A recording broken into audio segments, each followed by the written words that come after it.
Assalamualaikum warahmatullahi wabarakatuh.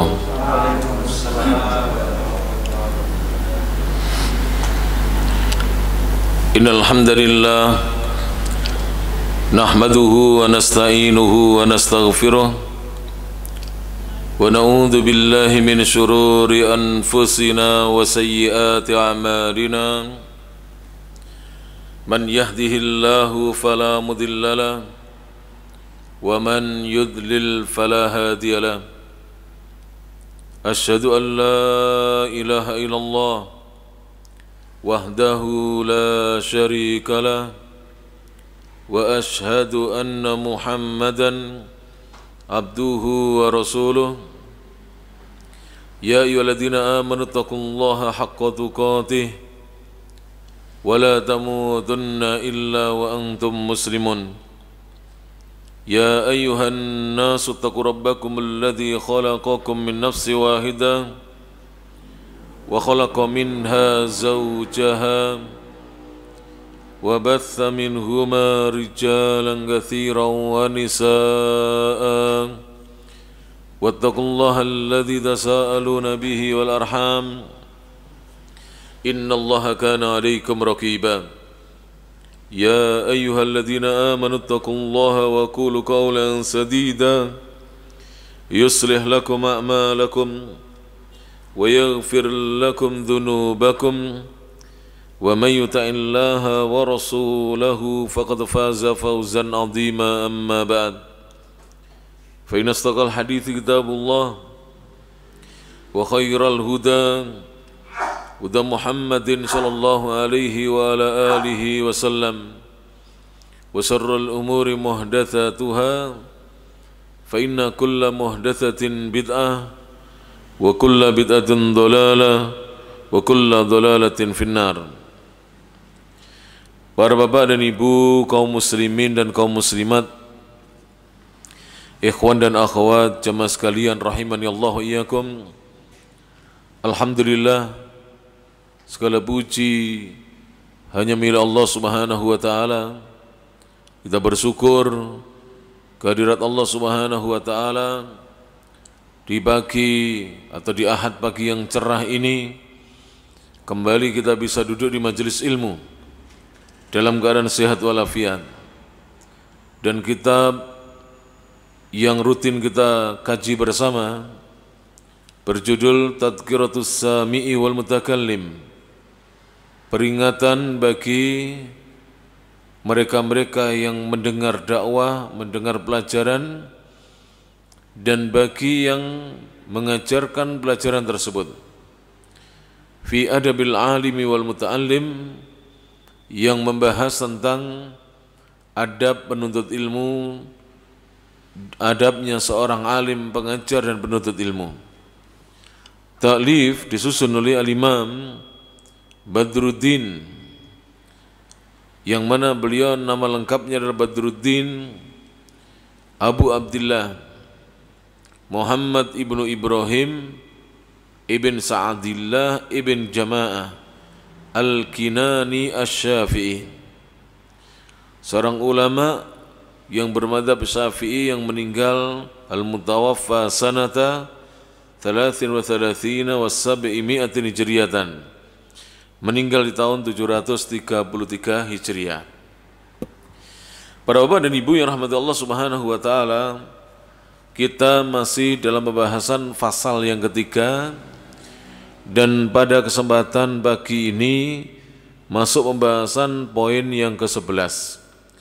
Fasal ketiga, poin yang ke-11, Al-Hadiya Asyara yang ke-11, an yakuna julusuhu, hendaknya duduknya seorang penuntut ilmu, baina yaday syekhi, di hadapan gurunya, ala ma taqaddama, sebagaimana telah berlalu tafsiluhu, perinciannya atau penjelasannya.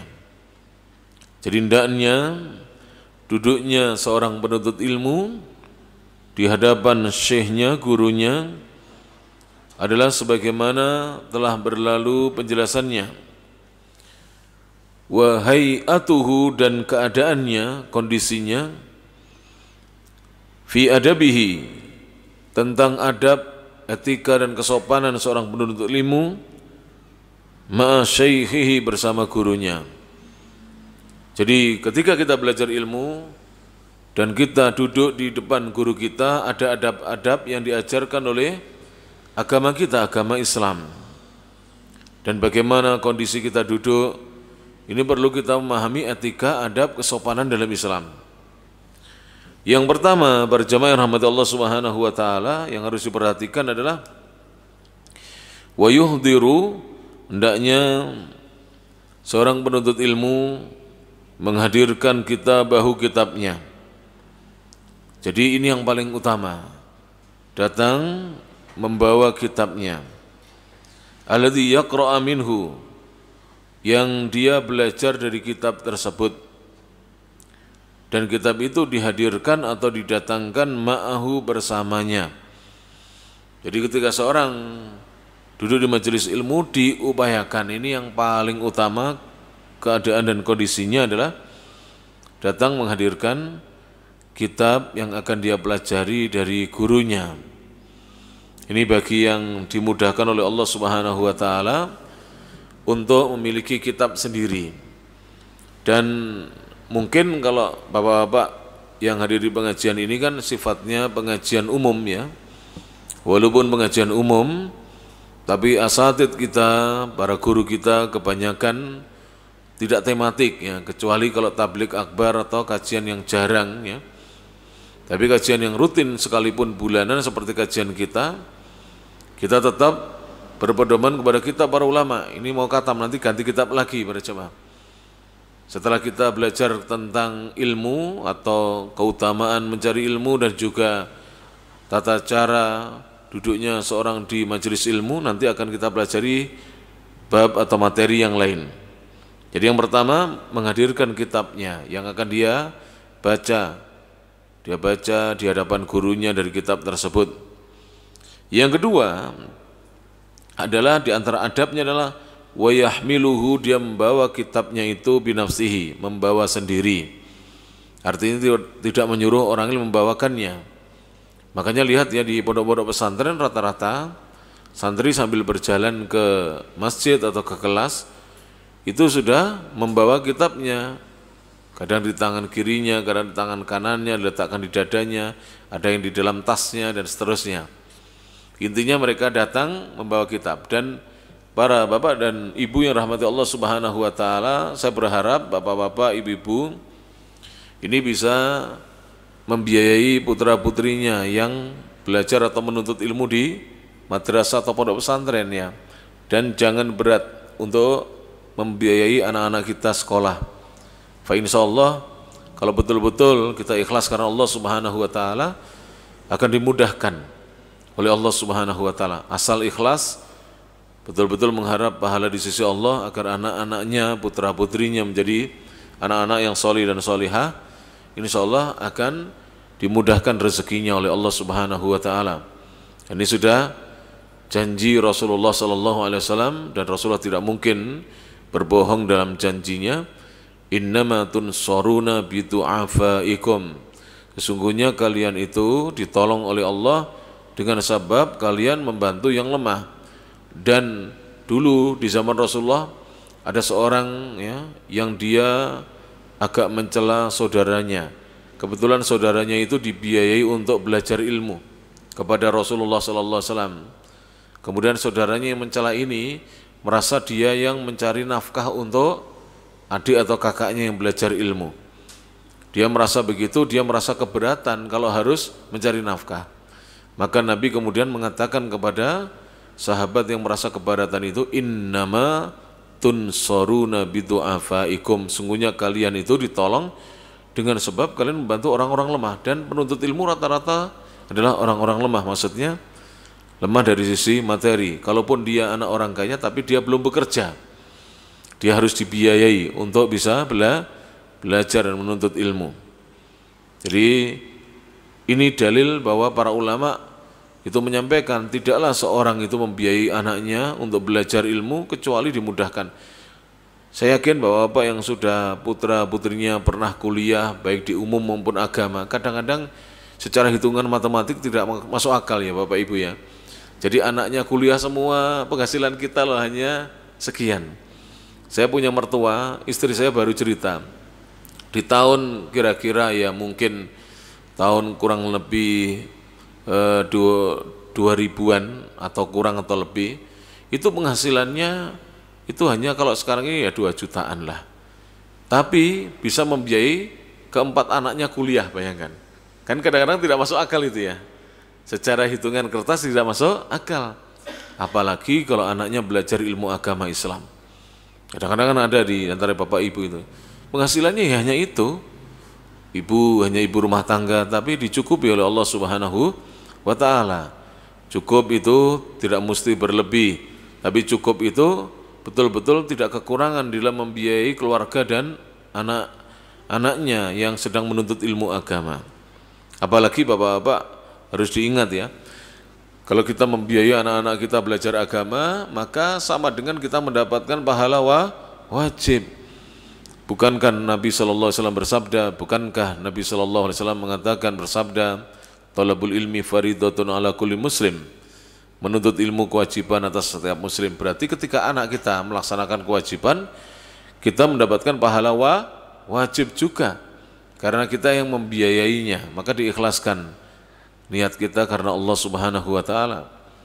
Tidak harus ya anak-anak kita itu mondok di pondok yang favorit, yang fasilitasnya lengkap, serba lux, harganya mahal, makannya tercukupi gizinya, tidak harus. Kadang-kadang di pondok yang sederhana bisa jadi anak-anak kita menjadi anak-anak yang bertakwa, yang berguna bagi agama, bangsa dan negara, dan membahagiakan dan membanggakan orang tuanya. Maka jangan kita merasa berat untuk membiayai anak-anak kita belajar agama. Jadi bawa kitab sendiri ya. Jadi kitab itu dibawa sendiri ada 2 makna, yaitu bawa dari rumah sendiri atau beli sendiri, atau mungkin pinjam kepada kakaknya kalau kitabnya sama, tidak usah beli. Atau ketika datang dari kamar menuju tempat belajar, masjidkah atau kelas, membawa kitabnya sendiri, tidak meminta orang lain untuk membawakan kitabnya. Itu adab penuntut ilmu ya. Karena itu termasuk apa? Tawadhu. Ya, kalau membawakan kitabnya guru, syekhnya, ustadznya, kiainya dari rumah guru ke kelasnya atau ke masjid, itu bagus. Karena itu adalah bentuk memuliakan guru. Tapi kalau menyuruh temannya untuk membawakan kitabnya, ini tidak bagus. Yang ketiga, berjamaah di antara adab ya yang harus diperhatikan oleh penuntut ilmu ketika dia di hadapan gurunya adalah wala yada'uhu, dan janganlah sekali-kali penuntut ilmu, murid, santri meletakkan kitabnya halal qiraati ketika dia membaca kitab itu di depan syekhnya, alal ardi, di atas tanah, dulu tanah ya, kalau sekarang apa, di lantai. Jadi kitab itu tidak boleh langsung diletakkan di lantai, jadi sejajar dengan kaki kita, tidak. Maftuhan, dalam keadaan terbuka. Jadi ada 2 pelajaran yang saya ya tahu dari guru-guru kami di Saudi Arabia. Jadi kalau kita misalnya belajar tidak ada dampar ya, tidak ada meja gini, yang meja lipat seperti itu, tas kita gunakan untuk apa? Alas. Jadi kitab walaupun itu buku catatan, kan di situ ada ayat ditulis, hadis ditulis ya, ilmu ditulis. Maka kita letakkan di mana? Di atas tas kita. Kalau kita tidak membawa tas, tidak ada meja kecil, ya di atas pangkuan kita. Jangan diletakkan di lantai ya. Kecuali anak-anak kecil yang mungkin belajar di TK yang belum tahu adab-adab itu, kita maklumi. Tapi kita yang sudah belajar. Kemudian kalau kita sedang membaca sesuatu, lalu ada sesuatu yang datang tiba-tiba, ada orang salam, ada tamu datang, maka kitab yang asalnya terbuka itu ditutup dulu. Jangan dibiarkan terbuka, apalagi mushaf Al-Quran tidak layak dibiarkan terbuka walaupun di atas meja. Jadi ditutup dulu, itu adabnya.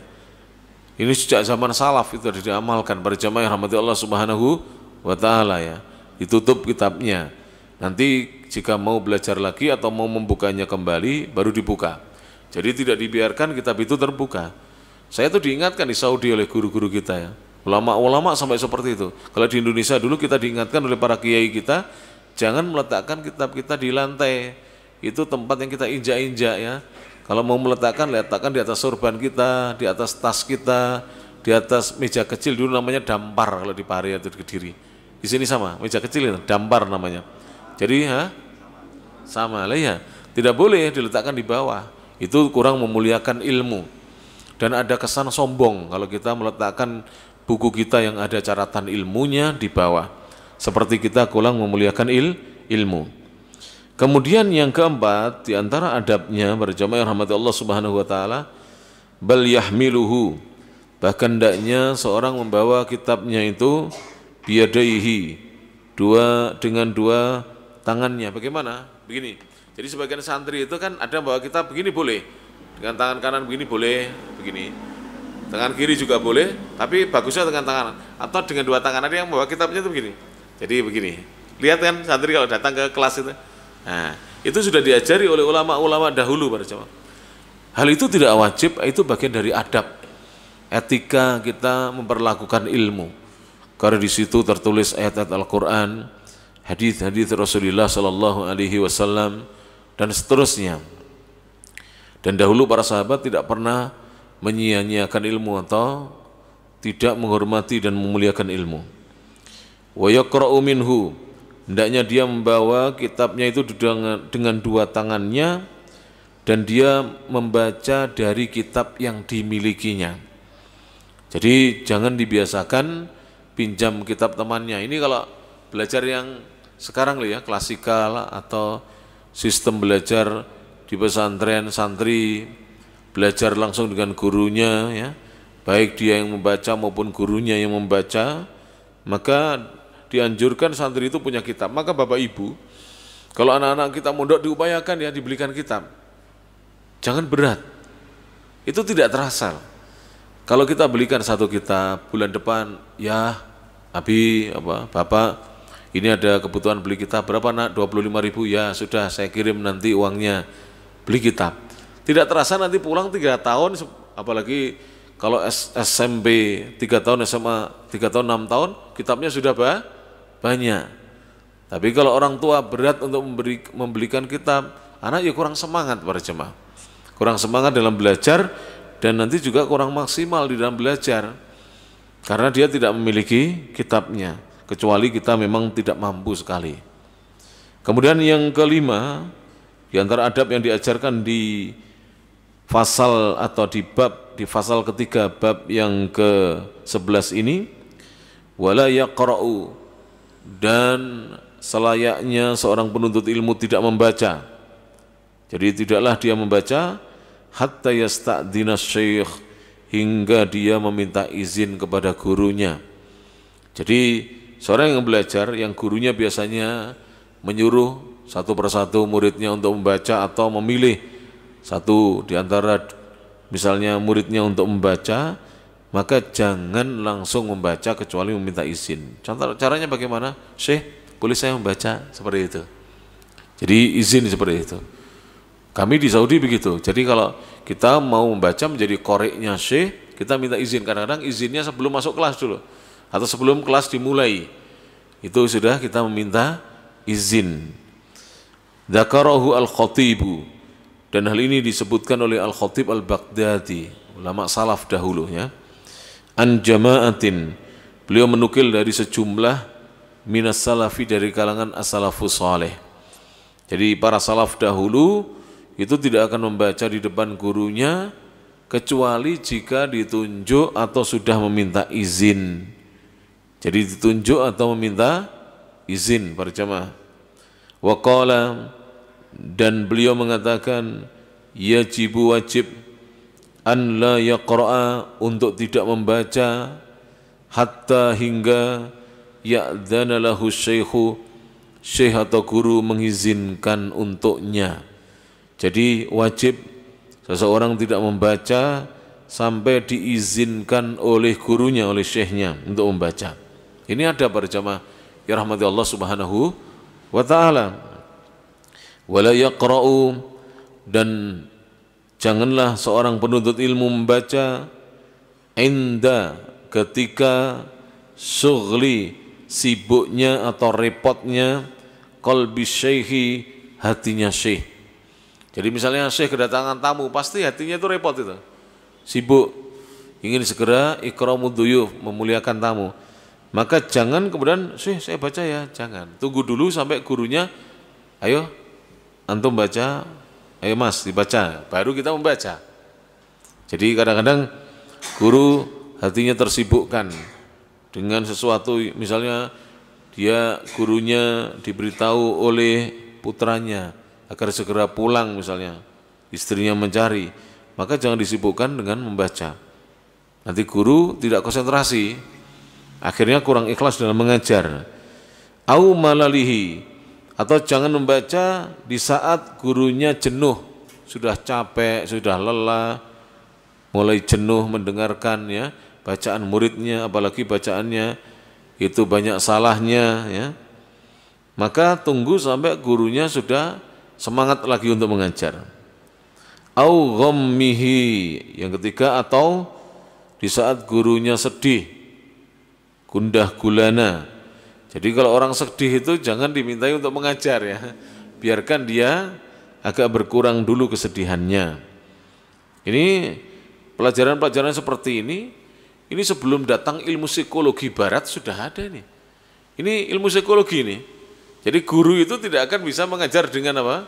Penuh keikhlasan dan keluar ilmunya semua, dia bisa menjelaskan dengan gamblang, kecuali hatinya itu apa? Sedang lapang, dia tidak jenuh, dia tidak sedih dan seterusnya. Berjamaah rahmati Allah Subhanahu wa taala. Au ghadabihi, atau jangan membaca di saat gurunya marah. Jadi kalau kita lihat guru kita marah, jangan kita membaca kepadanya. Tunggu sampai beliau sudah reda kemarahannya, lalu baru membaca. Au ju'ihi, atau gurunya lapar. Jadi gurunya belum sarapan, sudah suruh oleh Abu Aska mengajar di MAG, dikasih sarapan dulu. Tapi karena Muhammad Yusron Mustafa sudah sarapan di Masjid Al-Mu'minun, Jalan Mahakam 29 Kota Malang, jadi di sini tidak perlu sarapan lagi, nanti malah mengantuk. Tapi kalau ada ustadz mungkin ditanya dulu, ustadz sudah sarapan? Belum akhi, ya sudah ustadz, saya carikan sarapan dulu atau minimal ada jajan, kue dan minuman, iya kan? Loh ada loh pak, dai meninggal di majelis itu, belum sarapan, jadi belum makan, mungkin malamnya berangkat juga belum makan dari rumahnya pak, meninggal itu di Kediri pak. Jadi di podium di majelis ini meninggal dunia beliau. Belum makan kemungkinan. Kadang-kadang kan kita tidak tahu pak, dari satu tempat ke tempat yang lain belum tentu dikasih hidangan ya kan.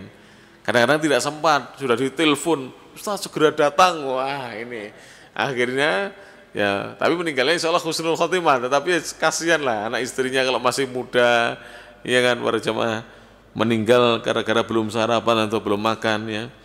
Jadi jangan meminta mengajar ketika gurunya lapar.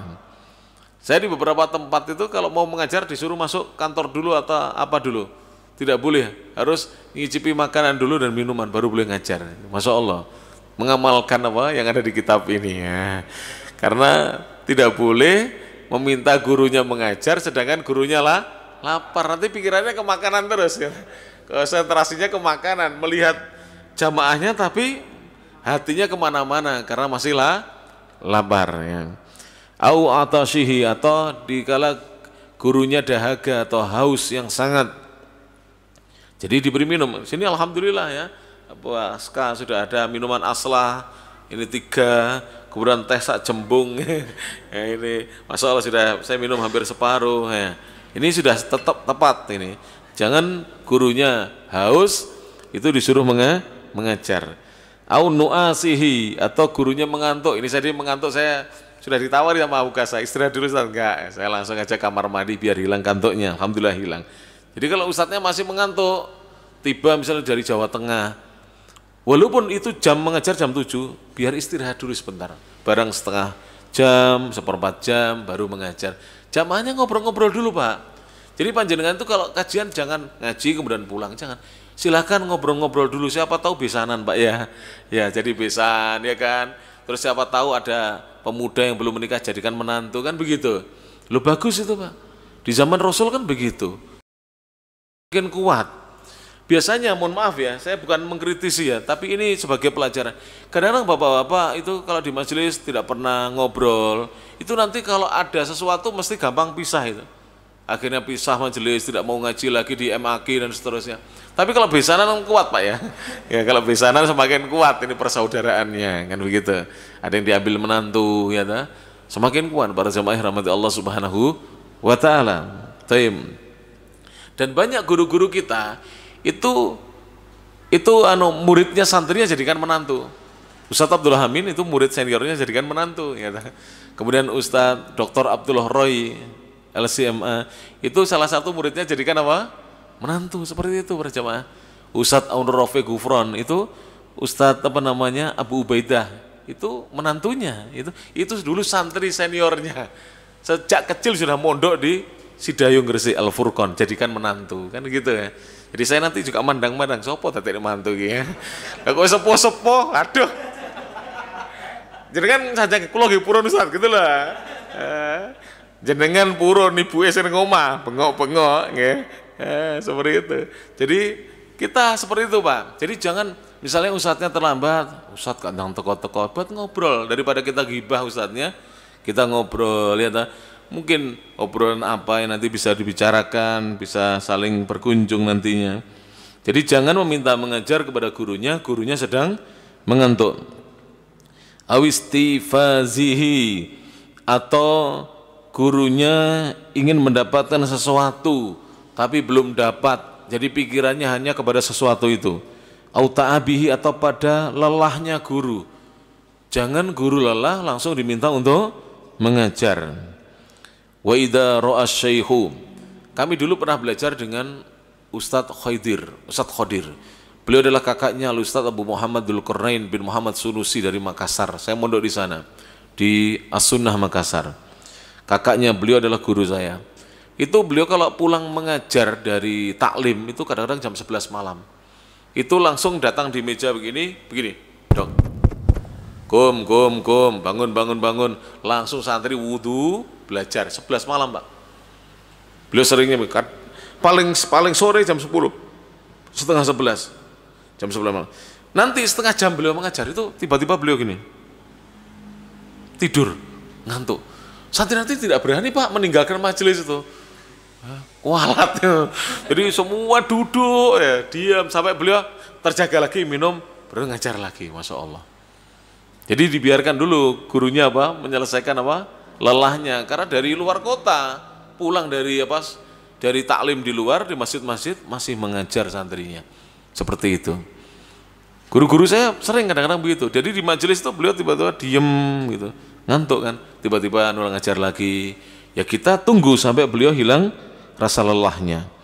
Wa idza ra'a syaikhu, apabila syekh melihat qad athara al-wuqufa, bahwasanya beliau sungguh lebih memilih untuk berhenti, pelajarannya dihentikan, mungkin beliau lelah, mungkin ada tamu, maka iktasara, hendaknya murid meringkas bacaannya.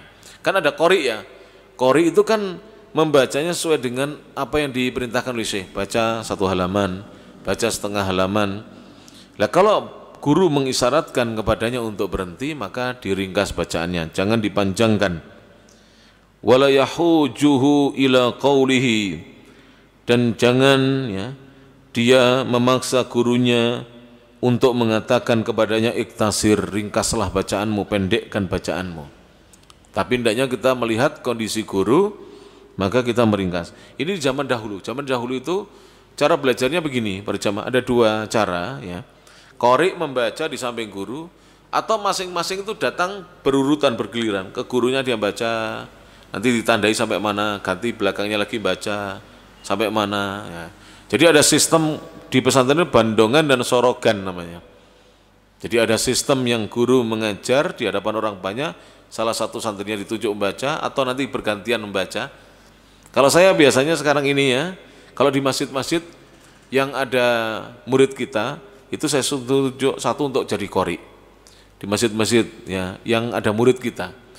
Tapi kalau kita di kelas biasanya saya tunjuk bergantian. Kadang dari belakang, kadang dari tengah, kadang dari samping, pojok, depan. Iqra, baca. Nanti kita jelaskan, baca, jelaskan. Dan sistem ini berjamaah, ini sistem sejak di masa Imam Malik, di masa Salafus Saleh. Ini sistem yang luar biasa, Pak. Melatih keberanian santri. Ini melatih santri nanti siap untuk menjadi pengajar. Karena membaca di depanmu teman-temannya itu sudah hal yang berat, apalagi di depan gurunya. Jadi membaca di depan teman-teman itu sudah hal yang berat, apalagi membaca di depan guru ya. Yang guru tahu kalau santrinya salah membaca, kalau murid belum tentu tahu temannya salah dalam membaca pelajaran. Jelas ini para jamaah ya rahmati Allah Subhanahu wa taala. Thayyib. Kemudian wa illam yadhar, dan jika tidak tampak lahu pada diri guru dzalika, hal itu artinya guru tidak memberi isyarat atau menyuruh untuk menghentikan pelajaran, fa amarahu bil iktisar, namun guru menyuruh muridnya untuk meringkas atau memendekkan pelajaran yang dibacanya, iktasara, maka hendaknya muridnya meringkas apa yang dibaca. Jadi jangan diperbanyak. Misalnya dia mau membaca 2 halaman, ternyata guru menyuruh baca aja 1 halaman, maka jangan dilebihkan. Haitsu amarahu, sebagaimana yang diperintahkan oleh guru. Dan begini para jemaah, ini pengalaman saya pribadi. Kadang saya itu dengan satu guru tidak selesai 1 kitab. Kadang begitu. Tapi barokahnya ada di situ. Kenapa barokahnya? Saya bisa menjelaskan yang tidak selesai itu dengan sempurna. Jadi seperti kayak hafal gitu. Lah kapan separuh kitabnya saya selesaikan dengan guru yang lain? Contoh ya, kitab yang banyak kita kaji, misalnya saya belajar kitab Sorof. Sebenarnya itu adalah tadribatnya, latihannya, yaitu Al-Amthilah At-Tasrifiyah. Ditulis oleh seorang ulama kiai dari Jombang. Kitab ini kadang-kadang saya dengan satu guru tidak selesai, tapi selesai dengan guru yang lain. Kadang begitu para jemaah. Oleh sebab itu, Bapak Ibu misalnya panjenengan di masjid yang lain, misalkan selain di masjid ini ngaji di masjid mana Bapak-bapak? Sebutkan namanya coba. Masjid mana? Al-Muttaqin. Di sana Bapak Ibu sudah selesai kitab misalnya Al-Usulu Ats-Tsalatsa. 3 landasan pokok, 3 landasan utama. Lalu di sini dikaji lagi, baik ustadznya sama maupun ustadznya berbeda. Ikut lagi. Kadang di sana panjenengan ada yang pas ngantuk, capek, tidak konsentrasi, kurang paham. Di sini panjenengan bisa paham. Jadi caranya belajar itu seperti itu para jemaah ya rahmati Allah Subhanahu wa taala. Mengapa Bapak-bapak kadang-kadang saya hafal ayat itu? Karena sering dibacakan oleh banyak guru, kiai ini baca, ustadz ini baca, di MAG dibaca, di Al-Muttaqin dibaca, di masjid yang lain dibaca. Kadang-kadang kan demikian ya. Akhirnya kita jadi setengah hafal dengan kitabnya tersebut. Bukan karena kita menghafal, tapi karena apa? Kita sering mendengarnya. Jadi tidak ada buruknya mengulang-ulang pelajaran yang sama. Asy-Syaikh ya Al-Muhaddits, seorang ahli hadis, muhadditsu diyaril Yaman, ahli hadisnya negeri Yaman, yaitu Syekh Muqbil bin Hadi Al-Wadi'i, MA, LCMA. Beliau ini sebenarnya sudah MA, mau doktor sebenarnya, Syekh Muqbil. Tapi beliau dituduh dengan tuduhan yang tidak benar, akhirnya dipulangkan dari Saudi ke negeri Yaman. Padahal beliau waktu itu sudah S3, tinggal sedikit selesai. Ulama kita itu banyak yang sekolahnya tinggi-tinggi tapi tidak pernah ditulis apa gelarnya ya. Syekh Muqbil itu lulusan UIM, Universitas Islam Madinah, S3 Madinah, tapi kurang sedikit S3-nya. Jadi sudah MA beliau, MA-nya sudah pasti ya. Dan beliau ini kuliahnya di 2 fakultas karena cerdas gitu. Beliau saya lupa fakultas syariah dengan hadis atau bagaimana. Jadi karena beliau cerdas, kuliah langsung di 2 fakultas, mampu beliau. Jadi beliau itu bercerita kepada murid-muridnya bahwa satu kitab itu sampai khatam 8 kali dari guru yang berbeda. Satu kitab ya. Yaitu kitab apa? At-Tuhfah As-Saniyah. Kitab ini adalah syarah kitab Al-Muqaddimah Al-Ajurrumiyah. Yaitu kitab nahwu dasar, tata bahasa Arab yang dasar. Kita mungkin 1 kali belum pernah khatam, beliau 8 kali. Makanya ulama-ulama itu menjadi ulama gara-gara apa? Sering belajar. Al-Imam Abu Zakaria Yahya bin Syaraf An-Nawawi Ad-Dimashqi, Imam Nawawi. Itu satu hari sehari itu belajar 12 kitab. Jadi kalau panjenengan hari Ahad ini biasanya ngajinya berapa kitab, Pak? Atau berapa guru? Berapa kajian kata niki? 2. Bagus. Lebih bagus lagi 12. Seperti Imam Nawawi. Jadi kan kalau 12 jadi Imam Asingosari. Bukan An-Nawawi ya. Asingosari. Ya. Jadi seperti itu. Makanya jenengan kalau tanya guru-guru panjenengan ya, yang sekarang jadi ustadz-ustadz, rata-rata belajarnya tuh lama dan banyak. Akhirnya bukan hanya pernah khatam kitab itu, bahkan setengah hafal karena sering mengkaji dengan guru-guru yang berbeda. Saya tuh setiap tahun itu satu kitab tuh bisa terulang 2 kali di Saudi Arabia itu. Saya ini buka, saya ikut. Saya ini buka, ikut lagi, padahal kitabnya sama. Di sana itu saya tuh buka kajian itu langsung kitab apa, selesai ganti kitab yang lain. Bahkan saya punya guru namanya Syekh Dr. Su'ud bin Mutlaq Al-Wada'ani. Beliau muridnya Syekh Muhammad bin Shalih Al-Utsaimin. Itu beliau ini, saya dulu belajar dengan beliau. Misalnya sekarang selesai Bulughul Maram, itu diulangi lagi Bulughul Maram. Selesai kitab Tauhid, diulangi lagi. Jadi satu kitab itu beliau mengajarkan sampai 2 kali. Tapi biasanya kalau sudah murojaah atau mengulangi kitab itu lagi agak cepat bacanya atau agak cepat pelajarannya, penjelasannya singkat-singkat. Karena sudah dijelaskan panjang lebar pada khataman pertama, ya seperti itu. Kalau di sini kalau sudah pernah khatam, tahu. Tidak hadir lagi kita ya, ta? Padahal ustadznya berbeda. Padahal kadang-kadang penjelasannya juga berbeda. Tapi kadang-kadang kita bosan, ya, itu tidak boleh seperti itu. Penuntut ilmu harus semangat dalam menuntut ilmu. Kemudian beliau mengatakan, wala yastaziduhu, dan jika gurunya meminta untuk dipendekkan, diringkas bacaannya, jangan dia meminta untuk ditambah.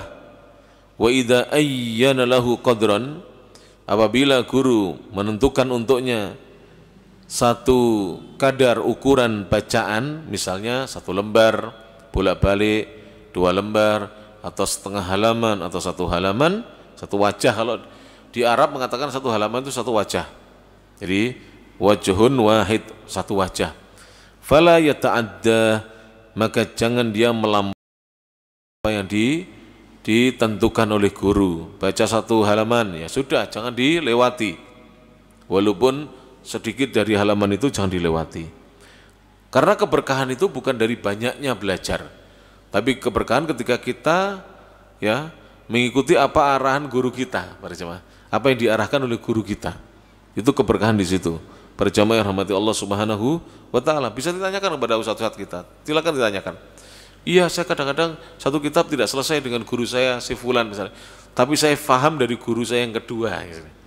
Jadi kitab itu selesai dari gurunya yang lain. Nah, kenapa? Mohon maaf sekarang. Sistem klasikal kadang-kadang kurang bisa menghasilkan ulama. Klasikal itu yang seperti di negeri kita ini. Karena kadang-kadang dalam kalau dulu cawu, sekarang semester ya. Dalam 1 semester, itu kadang-kadang kitabnya tidak khatam, tidak selesai. Dan murid tidak ada keinginan menyelesaikan dengan guru yang lain. Ya tak? Anak-anak kita begitu. Karena itu adalah tuntutan semester masalahnya.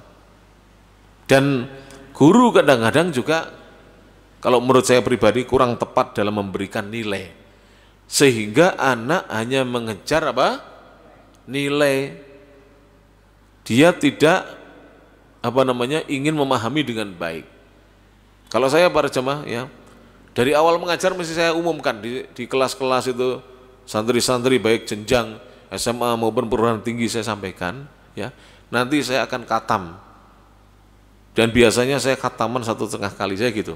Jadi saya ngajar pertama itu cepat dulu supaya khatam. Nanti yang kedua pelan-pelan, khatam nggak khatam sudah pernah khatam. Paham nggak? Nah gitu. Terus saya beritahu, Ustaz, kalau bagaimana nanti kalau saya tidak paham, Ustaz cepat bacanya khatamnya. Nanti yang memahamkan bukan saya tapi Allah Subhanahu wa taala. Ya ta? Itu harus ditegaskan begitu. Jadi anak tidak taklid kepada guru. Anak tidak terlalu mengkultuskan guru. Karena yang memahamkan bukan gurunya, tapi Allah Subhanahu wa ta'ala. Bapak-bapak pernah belajar tajwid? Mungkin pertama kali belajar tajwid tidak paham. Ya tak? Nun sukun atau tanwin bertemu dengan huruf ro dan lam, itu bacaan apa? Mungkin belum paham, tapi prakteknya bisa. Tapi kemudian difahamkan oleh Allah ketika belajar lagi dengan guru yang lainnya. Nah, seperti itu para jemaah yang dirahmati Allah Subhanahu wa ta'ala. Makanya beberapa pesantren sunnah itu setiap hari harus ada kajian kitab secara umum.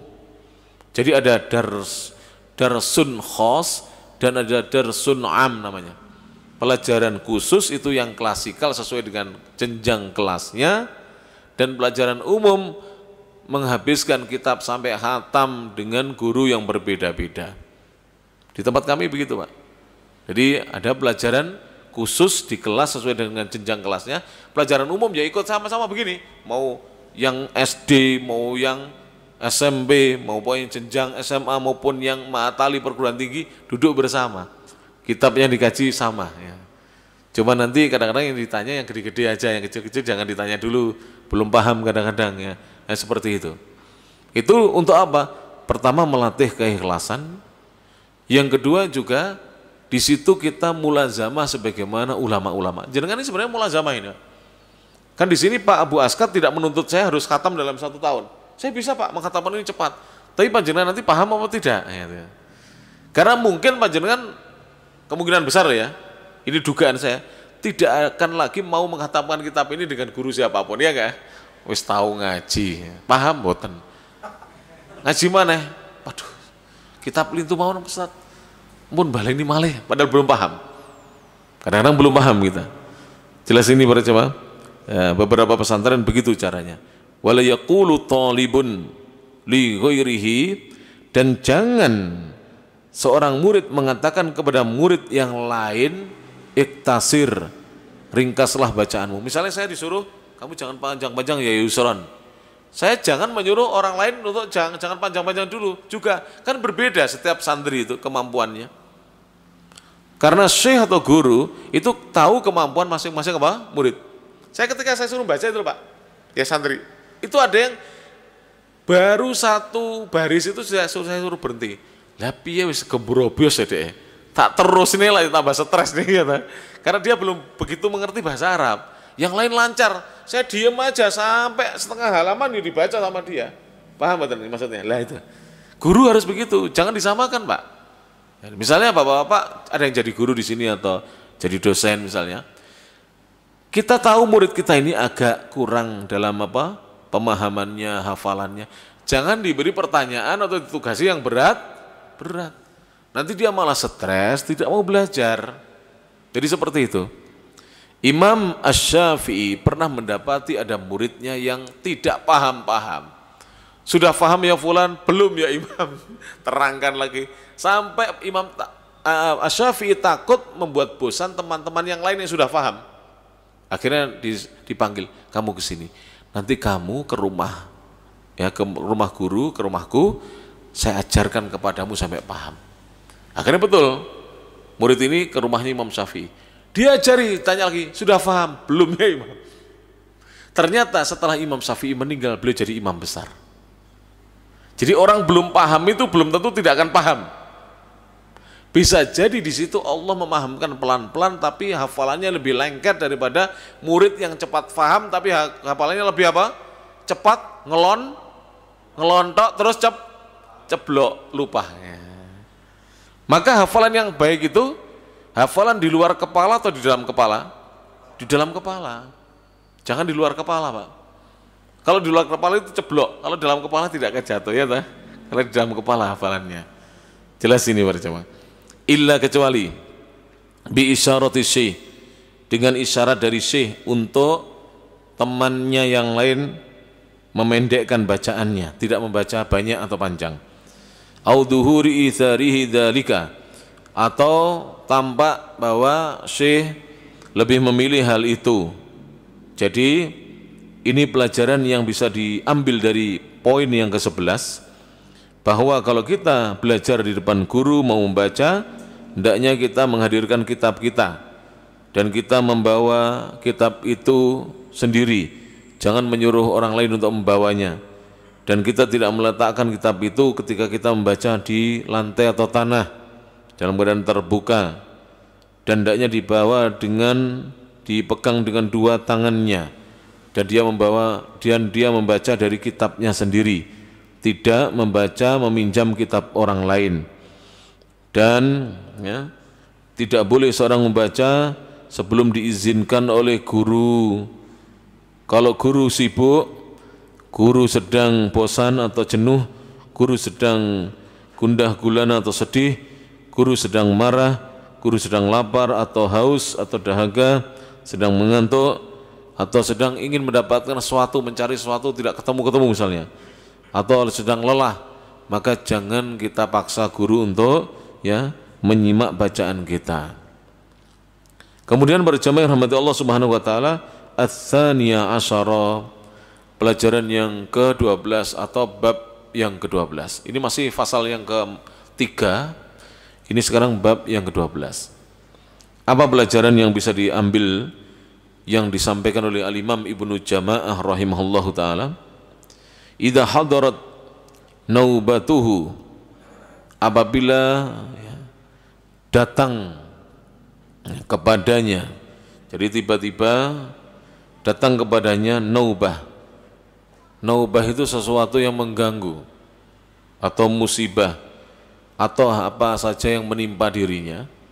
Ista'dana syaikha, maka hendaknya dia meminta izin kepada guru. Jadi sedang membaca tiba-tiba perutnya sakit, sedang membaca tiba-tiba ingin ke belakang, kan begitu kadang-kadang ya, maka meminta izin kepada guru.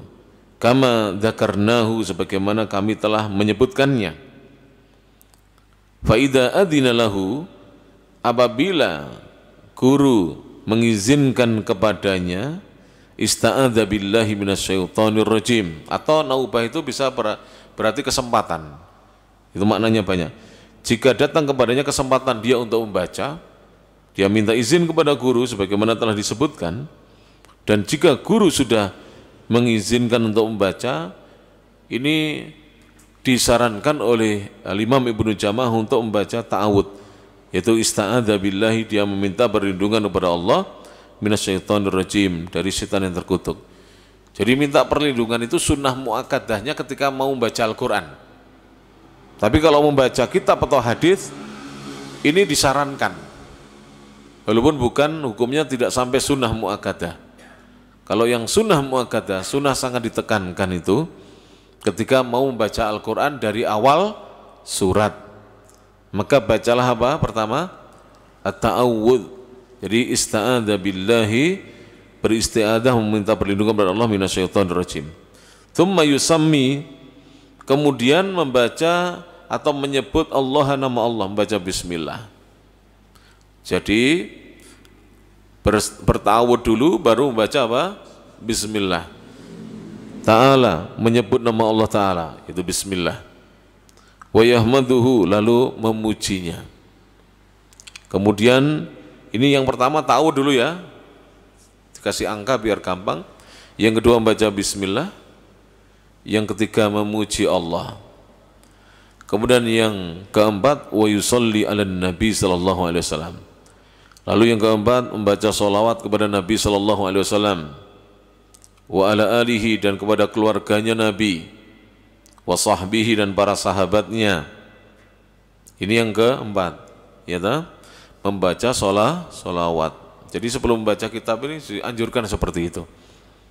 Kemudian kemudian lantas yad'u lisyaihi, mendoakan kebaikan untuk syekh. Ya. Yang kelima mendoakan kebaikan untuk guru. Nanti saya praktekkan caranya bagaimana ya. Kemudian wali walidayhi, mendoakan kebaikan untuk kedua orang tua. Wali masyayikhihi, dan untuk guru-gurunya, para syekhnya. Wali nafsihi, dan untuk diri sendiri, untuk dirinya. Wali sairil muslimin, dan untuk seluruh kaum muslimin. Jadi kalau mau baca kitab seperti itu. Ini bukan baca Quran ya, baca kitab. Karena kitab itu kadang-kadang di dalamnya juga ada apa? Al-Qur'annya. Kadang-kadang ada hadis dari Nabi SAW ya. Kita tidak sedang membahas mau membaca Al-Quran. Kita sedang membahas seorang yang mau membaca kitab di depan gurunya. Caranya bagaimana? Baca A'udzubillahi minasyaitonirrajim. Bismillahirrahmanirrahim atau Bismillah.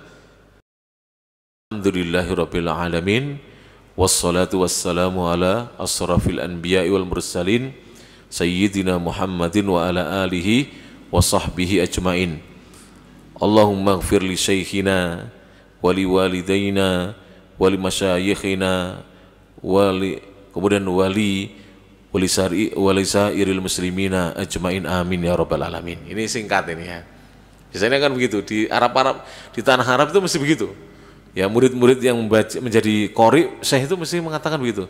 Doanya tidak harus seperti itu tapi kurang lebih itu ada 5 poin yang dibaca, yaitu at-ta'awudz, kemudian bismillah atau basmalah atau tasmiyah, kemudian baca pujian untuk Allah Subhanahu wa taala, alhamdulillah, kemudian baca sholawat dan doa untuk gurunya, kemudian doa ya untuk kedua orang tuanya, kemudian doa untuk para guru yang lainnya yang tidak mengajar pada saat itu, kemudian untuk diri sendiri orang yang sedang belajar itu dan seluruh kaum muslimin. Indah sekali ya cara belajar orang Islam itu, Masya Allah. Sampai seperti itu para jemaah. Dan itu dengarkan, kalau nggak percaya nanti lihat di YouTube itu. Qori-qorinya, qori Syekh Al-Utsaimin, qori Syekh siapa, nanti mesti awalnya begitu. Pasti semuanya begitu. Itu sudah menjadi adat kebiasaan di Timur Tengah. Mau belajar di Yaman, di Saudi, ya kemudian mau belajar di Mesir ya seperti itu. Di Damaskus, di Suriah seperti itu. Caranya. Jadi tidak langsung baca, tapi berdoa dulu. Makanya keberkahan dicurahkan pada murid-muridnya, pada orang-orang yang belajar. Wa kadzalika, demikian pula yaf'alu, dia mengerjakan atau melakukan. Kullama syara'a, setiap kali dia memulai, fi qiraati darsin, di dalam membaca pelajaran. Jadi itu juga dilakukan setiap kali dia membaca pelajaran, setiap kali dia memulai membaca pelajaran. Bahkan atau takrorihi, ketika dia mengulang pelajarannya juga begitu. Jadi dia nanti sudah baca, kemudian besok lagi dia ulang pelajaran itu, seperti itu pula yang dilakukan. Au mutolaatihi, atau dia sedang membaca kembali, mutolaah itu mempelajari kembali pelajaran yang sudah dipelajarinya. Au muqabalatihi, atau membandingkan apa yang dia dengar dari gurunya dengan apa yang didengar oleh temannya dari gurunya. Ini namanya muqabalah, membandingkan. Jenengan tidak mengalami hal ini karena jenengan tidak belajar di Timur Tengah ya. Jadi misalnya saya membaca dari guru saya seperti ini, kemudian teman saya, coba akhi antum bacakan, kan dia juga membaca dari guru. Kadang-kadang guru itu pas lelah tidak nyimak ya, kurang konsentrasi. Saya bacanya salah, dibiarkan oleh guru, bukan karena guru tidak tahu salah, tapi kurang konsentrasi atau mengantuk mungkin gurunya. Maka murid yang tadi yang lain ketika membaca kepada gurunya, gurunya pas fresh ke kondisinya, bacaannya dibenarkan kalau salah. Itu namanya muqabalah, membandingkan. Itu zaman dulu sering, sampai sekarang pun masih begitu Pak. Tapi kalau di di kalangan kita di Indonesia sudah akan jarang itu. Kecuali di beberapa pesantren itu ada namanya, kalau dalam bahasa Inggrisnya class meeting ya. Jadi pertemuan malam gitu. Itu biasanya apa? Membahas pelajaran pagi atau sore. Itu salah satu murid nanti membacakannya kepada teman-temannya. Temannya nanti apa? Membandingkan apa yang dicatat oleh dia dan didapatkan oleh dia. Kalau yang membaca salah diingatkan oleh teman-temannya. Itu namanya belajar kelompok atau belajar bareng. Itu di beberapa pesantren ada sampai sekarang. Dan biasanya hasilnya lebih bagus daripada yang tidak ada pengulangan pelajaran. Dan itu melatih santri untuk berani mengajar. Di pesantren kami Pak, itu yang sudah senior saya suruh ngajar adik-adiknya kadang-kadang. Saya suruh memang, kalau sudah senior, dia sudah perguruan tinggi, kita tugasi untuk mengajar. Bahkan ini Sekarang ini anak-anak SMA sudah bagus bacaannya, sudah mengajari adik-adiknya yang masih SMP. Yang apa namanya Matali juga begitu. Padahal dia baru lulus SMA, tapi sudah berani mengajar apa? Adik-adiknya. Kita latih. Apakah nanti dia jadi ustadz kiai atau tidak? Tidak masalah. Tapi dia bisa mengajarkan ilmu yang pernah didapatkannya, dipelajarinya dari gurunya. Karena banyak orang itu selesai belajar tidak mampu mengajar. Dia selesai belajar. Banyak loh, ya santri yang selesai kitab ini, bukan hanya saya. Tapi disuruh mengajarkan belum tentu paham. Belum tentu paham. Bisa dipahami ya? Belum tentu bisa mengajarkan para jamaah. Hanya khatam atau selesai. Tapi lumayan Pak, sudah pernah khatam. Artinya pernah paham dengan gurunya. Tapi untuk memahamkan kepada orang lain butuh ilmu lagi. Itu butuh apa? Pengalaman mengajar, butuh ilmu, bahasa yang lebih luas dan seterusnya. Fi huduri syekh, ketika hadirnya syekh, au fi ghaibihi, atau dia membandingkan apa yang dia pelajari ketika syekhnya tidak ada di tempat. Baik syekhnya ada di depan dia saat syekhnya hadir maupun syekhnya tidak ada. Silakan dibandingkan pelajarannya dia dengan apa yang didapatkan oleh muridnya, oleh temannya, murid syekh yang lainnya.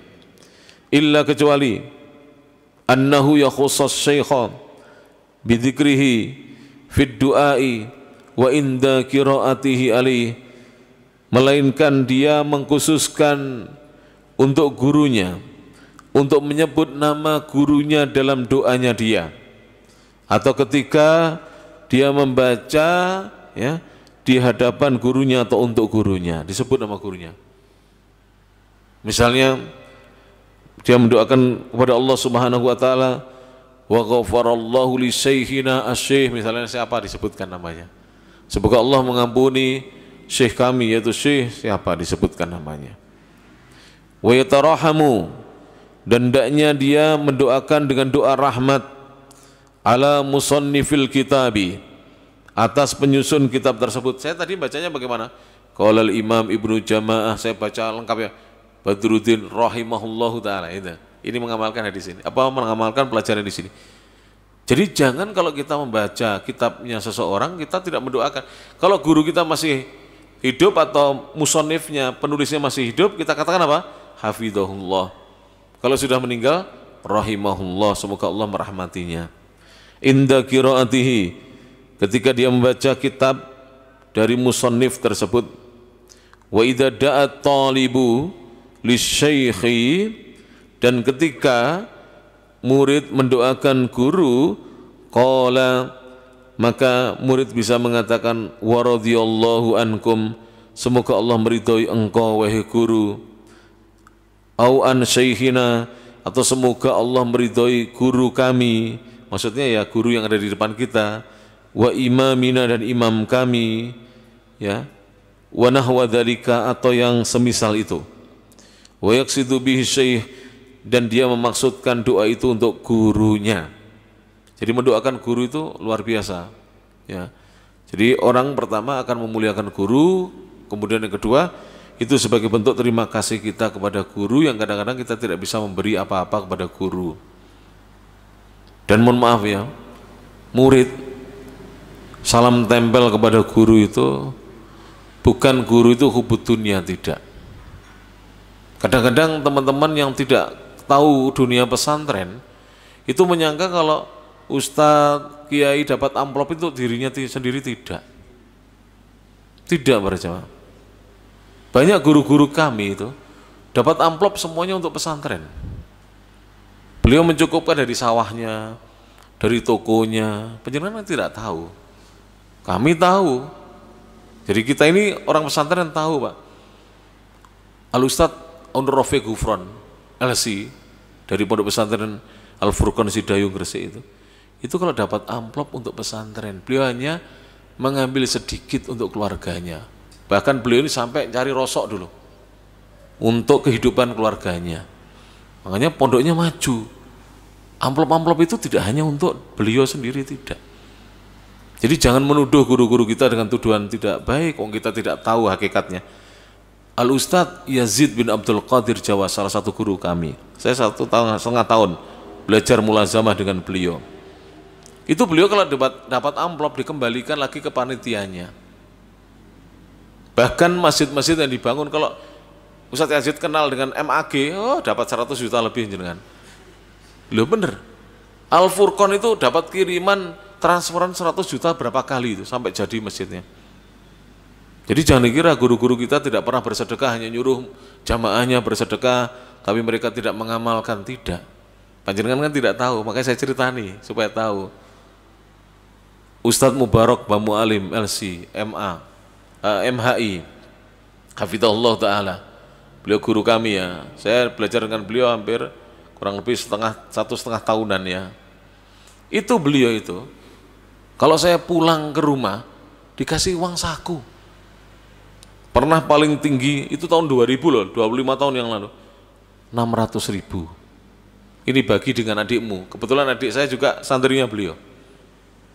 Kadang-kadang dikasih 300. Nanti kalau sisa kasihkan ibumu. Tahu ibu saya janda, kasihkan ibumu. Masya Allah.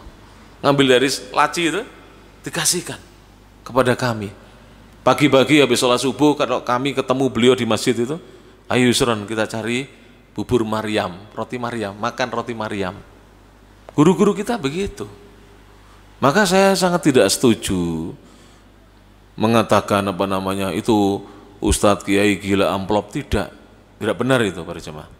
Kalau orang-orang ahli agama yang betul-betul belajar agama, itu tidak ada yang hubud dunia. Panjenengan lihat kadang-kadang sandalnya juga biasa, kopiahnya juga melengkuk-melengkuk, kuning-kuning biasa ya. Kadang-kadang bajunya juga biasa. Amplopnya kemana? Untuk pesantren yang dia miliki, dibangunkan pesantren, untuk kamar mandinya santri. Kadang-kadang santri yang tidak mampu bayar, tidak usah bayar, tetap bisa makan. Itu dari mana Pak? Kan kita nggak pernah mikir begitu. Itu yang mikir ya guru-guru kita yang punya santri, tahu itu. Kadang-kadang kan masyarakat umum tidak mikir, coba penyanyi yang joget-joget aja disawer, kasih duit banyak. Ustadznya disawer, nah kalau makai disawer ya, kayak duit sih kakek. Saya sering Pak, ya dikasih uang itu, Ustadz ini untuk antum.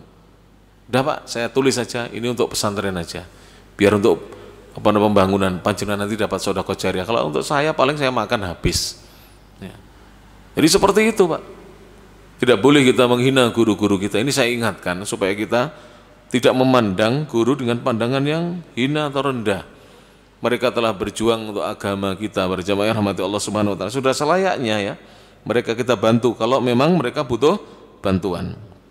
Kemudian Syekh mengatakan taala wa idza faragha minad darsi, kalau dia sudah selesai dari pelajaran, da'a li syekhi aidan, dianjurkan untuk mendoakan guru juga. Wa yad'u syekhu aidan, dan guru dianjurkan mendoakan juga li talibi, kepada muridnya. Kullama da'a lahu, setiap kali murid mendoakannya hendaknya dibalas dengan doa juga. Jadi Al-Imam Ibnu Jama'ah juga menganjurkan kepada para guru untuk mendoakan muridnya ketika dia mendengar muridnya juga mendoakan dia. Misalnya bagaimana? Ya Ustadz, ya Syekh, barakallahu fikum. Maka guru mengatakan wa fikum barakallah wa antum kadzalik, seperti itu. Itu namanya apa? Saling mendoakan. Dan itu saya praktekkan alhamdulillah. Jangan lihat di Facebook saya, kalau di TikTok saya nggak bisa ngetik nih. Kalau Facebook biasanya setelah pelajaran ini saya lihat ada yang mengatakan barakallahu fikum Ustaz wa antum kadzalik. Ya, senang. Kadang-kadang saya like gitu. Kadang-kadang saya tulis amin, masalah. Senang muridnya. Dan ini pelajaran dari ulama salaf nih. Ibnu Jama'ah ini mengatakan demikian, saling mendoakan. Jadi seperti itu. Barakallahu fikum Ustaz, panjenengan semantan ugi, sama itu pakai bahasa Indonesia atau bahasa Jawa sama aja. Itu juga doa, balasannya sama. Ya. Dan itu dianjurkan dalam agama kita. Fa in tarakat talibu, apabila seorang penuntut ilmu atau murid meninggalkan al-istiftaha, membuka bacaannya bima dzakarnahu, dengan apa yang kami telah sebutkan tadi, yaitu dia tidak membaca ta'awud, tidak membaca basmalah, tidak membaca hamdalah, tidak bersolat dan tidak mendoakan guru, jahlan misalnya karena kebodohan murid itu, belum tahu dia. Au nisyanan, atau sudah tahu tapi lupa, karena dia lupa. Maka nabbahahu alaihi, hendaknya guru mengingatkannya. Ayo murid, baca dulu muqaddimahnya, jangan lupa. Wa 'allamahu, dan mengajarinya. Wa 'allamahu iyyahu, dan mengajarkan pelajaran tersebut kepada muridnya. Wa dzakkarahu bihi, dan mengingatkan kembali agar besok-besok tidak lupa membacanya. Bagaimana tadi? Mudah ya? A'udzubillahi minasyaitonirrajim. Bismillahirrahmanirrahim. Alhamdulillahirabbil alamin.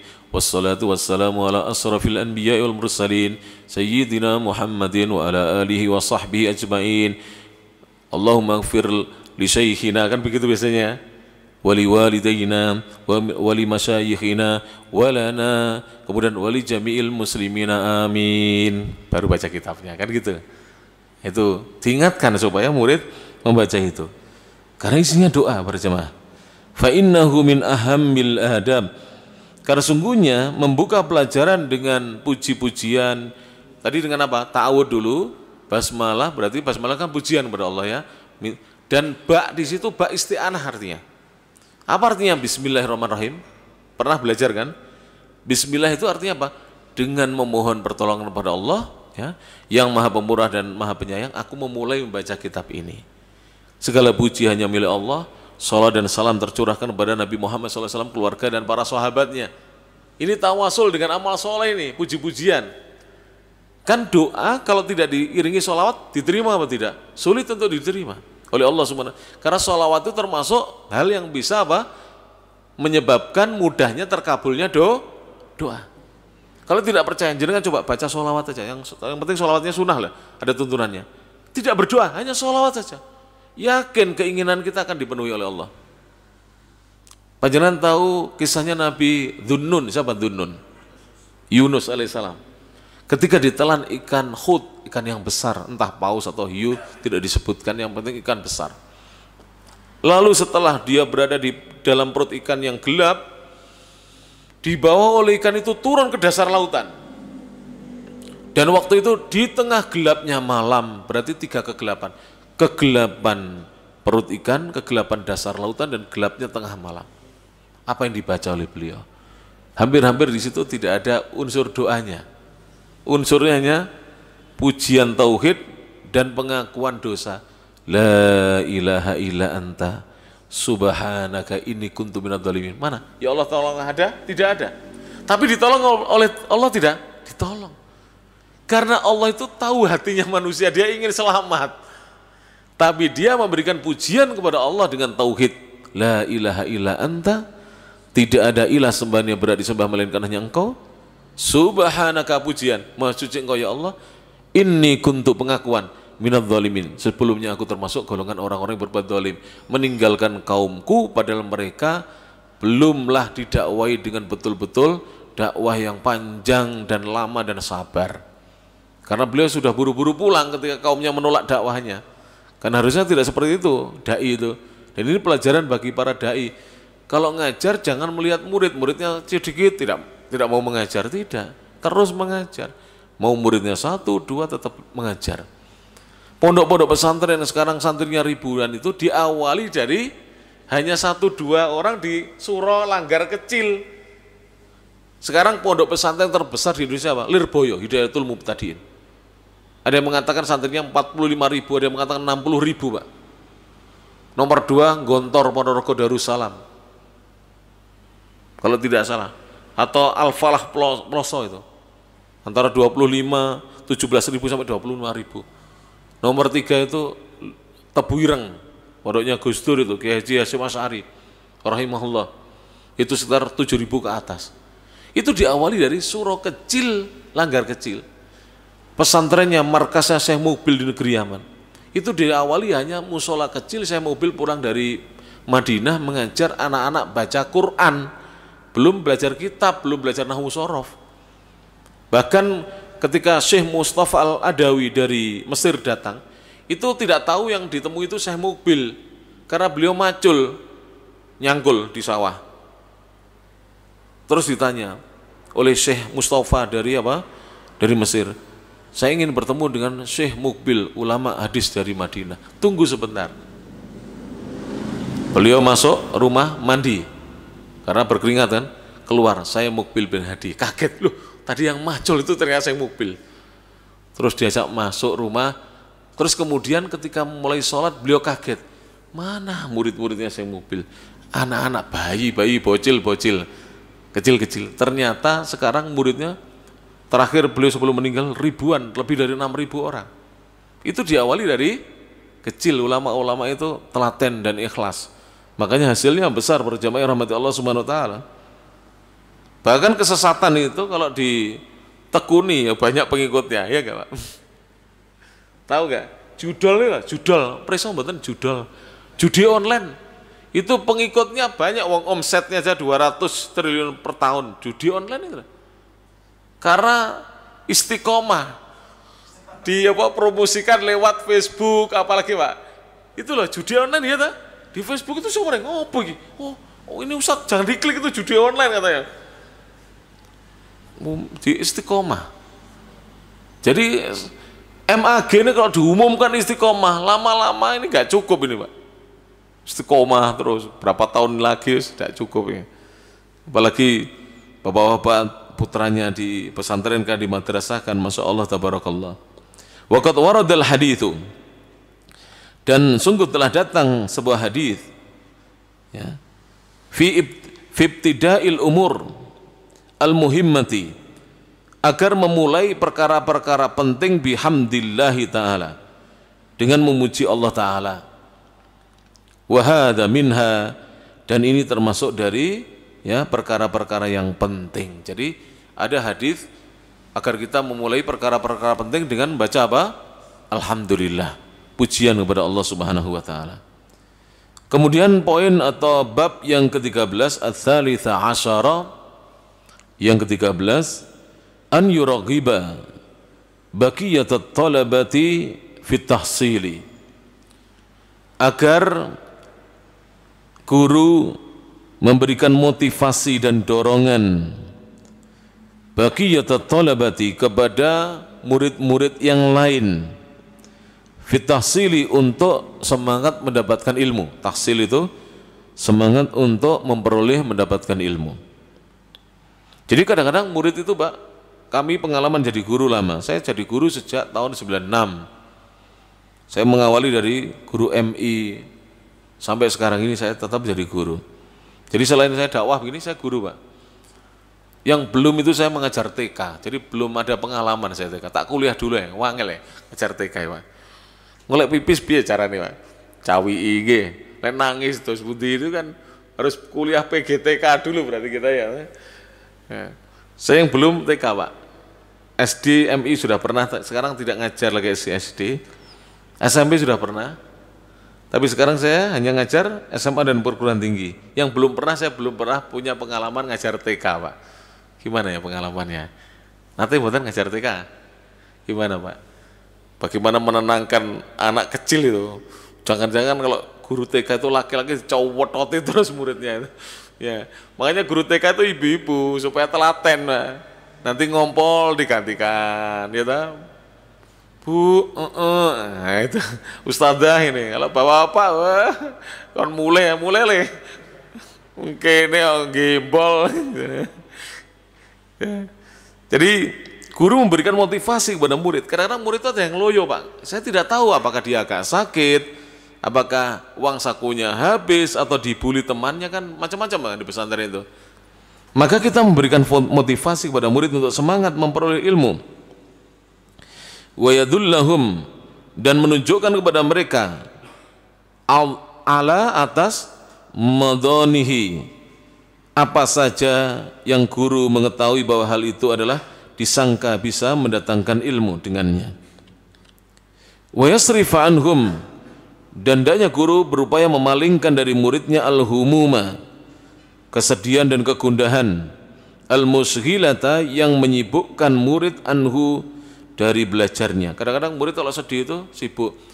Maka kadang-kadang ya perlu ya guru-guru itu muridnya dikasih sesuatu, makanan mungkin atau apa ya, atau dikasih uang mungkin kalau dia tidak punya uang saku.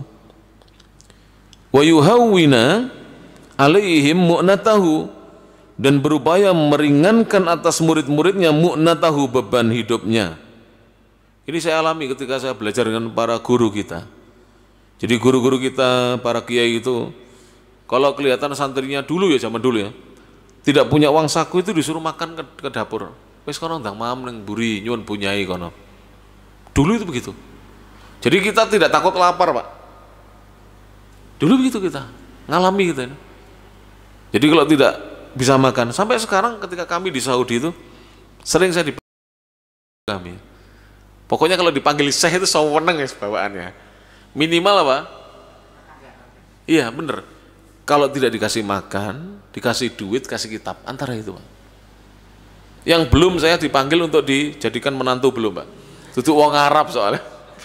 Syekh Muhammad bin Shalih Al-Utsaimin pernah memanggil muridnya.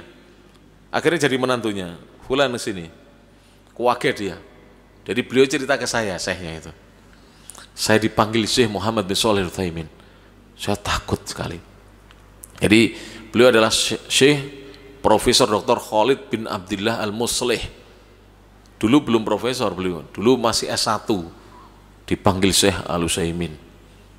Ternyata Pak, dinikahkan dengan putrinya. Bayuh berbunga-bunga itu, Pak. Dipanggil gurunya, dinikahkan dengan putrinya. Apalagi putrinya Syekh cantik, ayu bayuh berbunga-bunga. Sudah dapat istri cantik, mertuanya adalah seorang syekh besar, berbunga-bunga. Beliau cerita itu kepada kami. Nah, saya itu nunggu kok gak dipanggil-panggil. Tapi saya pernah, Pak, bener nyata ini, saya dipanggil oleh Ustadz Khidir saya. Seperti itu. Dipanggil Ustadz Khidir, Muhammad Isran ke waktu itu ke perpustakaan, nggih, Ustadz. Iya, Ustadz. Bukan nggih, beliau orang Sulawesi. Saya disuruh, kamu sudah siap nikah belum, antum? Disuruh nikahi adiknya. Waktu itu saya belum siap nikah. Disuruh nikahi adik kandungnya beliau. Yang saya belum siap waktu itu. Mungkin beliau ingat kabar saya ingatkan, Masya Allah. Gak jadi dapat Makassar. Oh, 2 kali, yang satu gak perlu saya ceritakan. Disuruh lagi, ya adiknya Ustadz. Tapi kalau ini adik kandungnya Ustadz, kalau ini adik iparnya Ustadz. Dan saya sudah lihat, cowakep Arab, bangur. Teh gak wani aku gak merapi wong Arab ya. Bener gak? Yakin ya? Insya Allah. Ayo bisa rambutnya dawa. Kan boleh, nador lihat rambut itu boleh. Saya sudah lihat akhwatnya itu, masalah. Belum siap waktu itu saya. Ganti duit, terus gak siap. Halo, pemuda miskin waktu itu. Lah saya ki wani tawari. Maju ya, bapak-bapak masih maju ke, Pak. Alah sing guyone bater malah maju ya. Cuman kan wedi mbek bojo, masalahnya di situ, ya. Kita ini kalah sama power of emak-emak itu loh, ya. Sampai dicuwi sampai biru kapok ya. Itu. Jadi ini kisah-kisah. Jadi guru-guru kita ini sering meringankan beban murid-muridnya, Masya Allah. Wa yudzakirahum, dan mengingatkan mereka bima hassalahu, dengan apa yang mereka telah dapatkan minal fawaidi, dari faidah-faidah, wal qawaidi, dan kaidah-kaidah, wal ghoraibi, dan hal-hal asing yang masih asing bagi murid, wa yansahuhum, dan menasihati mereka fid din, agar berpegang teguh dengan agama. Jadi guru itu tidak hanya menyampaikan ilmu tapi menasihati juga, agar santri-santri tidak hanya belajar ilmu tapi berpegang teguh dengan agama, ilmu yang telah dipelajarinya. Fabidzalika yastaniru qalbuhu, maka dengan itulah akan bersinar, bercahaya hatinya murid, wayasku, dan menjadi suci ilmunya, bersih ilmunya, karena dia belajar ilmu hanya untuk Allah, untuk meraih ridha Allah, pahala di sisi Allah, surganya Allah, ingin berjumpa dan melihat wajahnya Allah, tidak mencari ilmu untuk mencari secuil dunia saja. Wa man bakhila alaihim, dan barang siapa yang bakhil terhadap ilmunya, lam yathbut ilmuhu, maka ilmunya tidak akan bisa kokoh. Orang itu kalau bakhil, punya ilmu tapi disuruh mengajar bakhil gara-gara dia perhitungan terhadap ilmunya. Ada loh sebagian orang yang berilmu itu, kalau mengajar lihat gajinya, Itu tidak barokah seperti itu. Nanti ilmunya bisa tidak kokoh, hilang itu. Mau dikasih gaji, mau tidak, ngajar. Kalau panjenengan punya ilmu disuruh mengajar, ajarkan ilmunya. Jangan melihat apa? Ada mukafaah, ada gaji atau honor atau upah atau tidak. Mengajar itu ya karena Allah. Wa in thabata, seandainya pun ilmu yang seorang yang punya itu bakhil, itu ilmunya masih kokoh, masih tetap ada pada dirinya, lam yuthmir, tidak membuahkan apa amalan. Ada orang tidak mau mengajar, ilmunya masih ada, dia masih hafal. Mungkin dulu hafalannya kuat, orangnya zaki, cerdas. Tapi ketika dia disuruh mengajar tidak mau, ilmunya tidak ada buahnya. Ilmunya tidak ada buahnya para jamaah. Ya rahmati Allah Subhanahu wa taala. Wa qad jarraba dzalika, dan sungguh telah mencoba hal itu jamaatun, sejumlah minas salafi, dari salaf sudah mencobanya, sejumlah salaf. Jadi kalau punya ilmu bakhil terhadap ilmunya, ilmunya tidak bisa kokoh. Seandainya bisa kokoh, tidak membuahkan hasil ilmunya itu. Wala yafkharu alaihim, dan tidak berbangga dengan ilmu atas teman-temannya. Jadi orang yang berilmu tidak boleh bangga dengan ilmunya, kemudian merendahkan teman-temannya yang mungkin ilmunya kurang dibandingkan dirinya. Wala ya'jabu, dan tidak takjub bi jaudati dhihnihi, dengan bagusnya akalnya. Tidak boleh seorang takjub dengan kekuatan hafalannya, kecerdasannya, intelijensinya, IQ-nya, tidak boleh. Tidak boleh. Itu pemberian Allah Subhanahu wa taala. Kan kita baca ya, ada orang yang dulu hafal kemudian menjadi tidak hafal. Mungkin dia terlalu membanggakan atau takjub dengan kebagusan akalnya. Bal yahmadullah, bahkan murid hendaknya dimotivasi untuk selalu memuji Allah taala. Makanya Bapak Ibu, saya mohon anak-anak itu walaupun nilai rapornya jelek, gak usah dimarahi. Tidak usah dimarahi, didorong terus. Kalau panjenengan marahi, dia nanti akan mengejar rapot bagus tapi tidak ada hasil. Tetap berani dengan orang tua, sholatnya juga tidak bagus. Karena kurang ikhlas, dia hanya mengejar apa? Nilai. Kelulusan saja. Makanya di pondok kami saya larang, ustadz-ustadz begitu saya larang. Jangan. Didik santri untuk belajar karena Allah Subhanahu wa taala.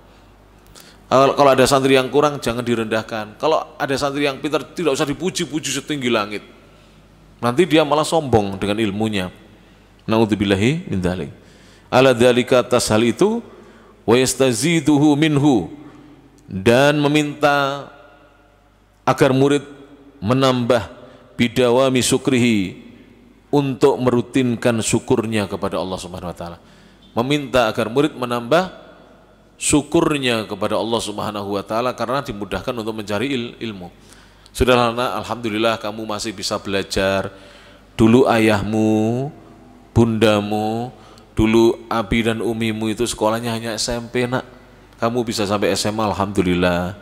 Kalau nanti kamu sudah kerja, kamu kuliah sendiri, kamu biaya sendiri, begitu. Jadi anak dimotivasi. Jangan anak itu diajari hal-hal yang tidak baik, yang membuat anak tidak ikhlas dalam menuntut ilmu, hanya mencari secuil dunia. Demikian Bapak Ibu yang bisa disampaikan. Saya tadi mulai pukul 7 kurang seperempat ya tadi. Ya, alhamdulillah 1 jam lebih 20 kurang lebih kita mengkaji agama kita, tidak terasa. Biasanya hanya 1 atau 2 bab, ini 3 bab ini tadi ya. Alhamdulillah. Betul kenal sini Pak. Ya, roto ikhlas berarti jangan. Berarti wingi-wingi gak patah ikhlas gitu. Niki tidak lagi roto ikhlas ya. Garapane ati terus ini kok kita. Kita digarap oleh Syekh Al-Imam Ibnu Jamaah rahimahullah taala tentang masalah hati agar kita lebih ikhlas. Dan sering kita lihat ya, orang itu kalau mengerjakan sesuatu dengan penuh keikhlasan itu mesti bisa bertahan lama.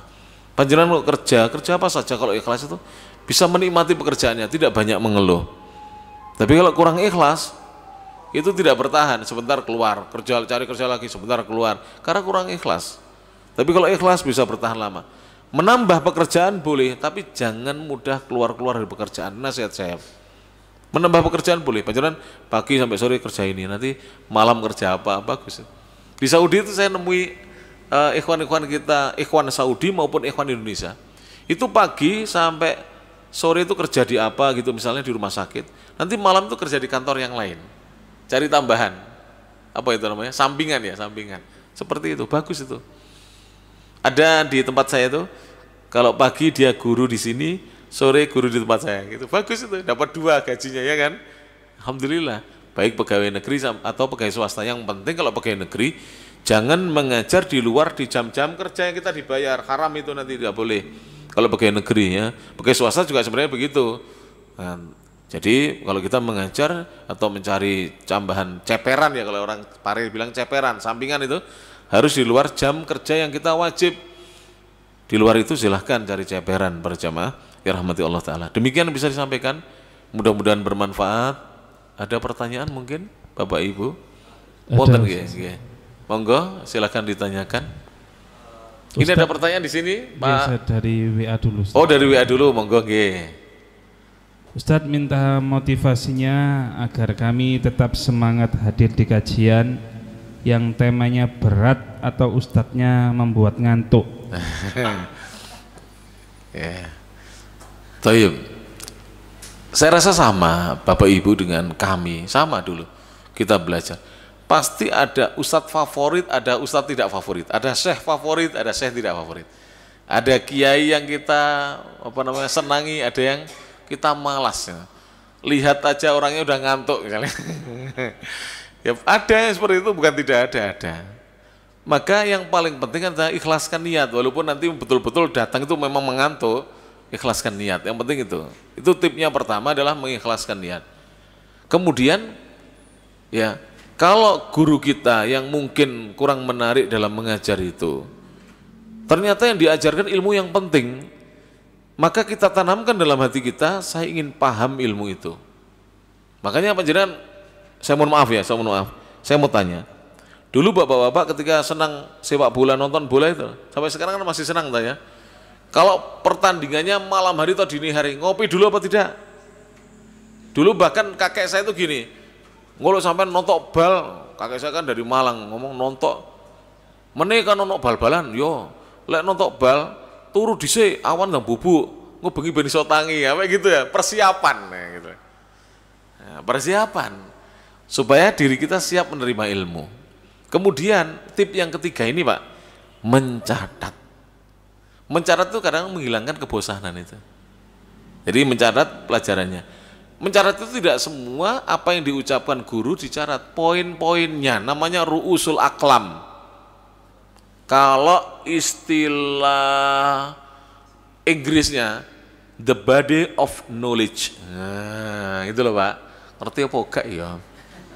Inti ilmunya. Atau bahasa Inggrisnya novelty. Tahu novelty? Kebaruan. Jadi gini, jenengan itu akan mencatat sesuatu yang asing. Kebaruan itu apa? Sesuatu yang baru bagi kita. Yang sudah dengar catat, nanti bosan jenengan. Oh, ini baru dengar saya dari guru Ustadz. Ternyata meletakkan kitab terbuka di bawah tidak boleh dicatat.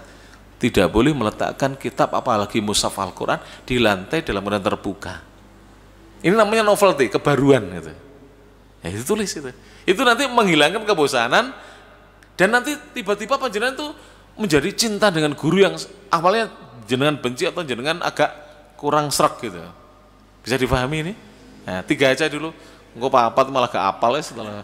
Yo niat itu sudah dari awal wis niat deh.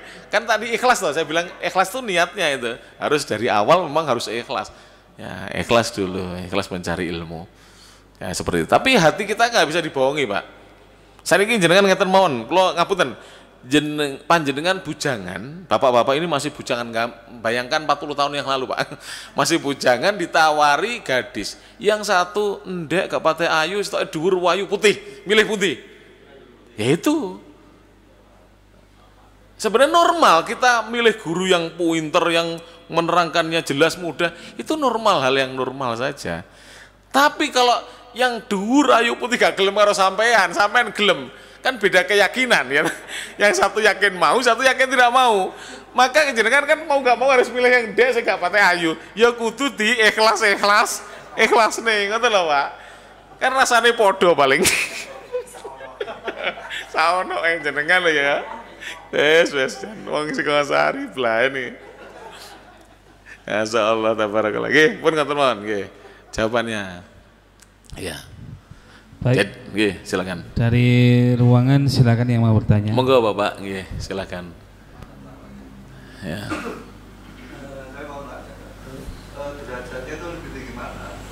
Kita belajar ilmu agama sama Ilmu umum, oh iya. Ekonomi atau belajar sebagainya.